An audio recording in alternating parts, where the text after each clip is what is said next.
women empowerment by way of social, cultural, economic development, and an opportunity to participate.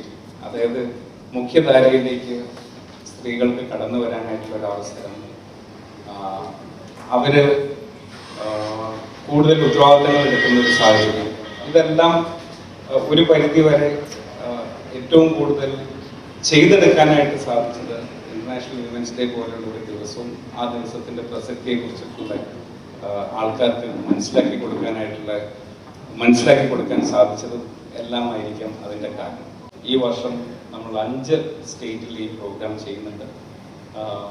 പൂനെയിൽ ചെയ്യുന്നുണ്ട്, കാൺപൂർ ചെയ്യുന്നുണ്ട്, അപ്പോൾ കർണാടകയിൽ I think it's in Bangalore. അപ്പോൾ 5 സ്ഥലത്ത് കേരളം അടക്കം നമ്മൾ 5 സ്ഥലത്ത് ഈ പ്രോഗ്രാം ചെയ്യുന്നു.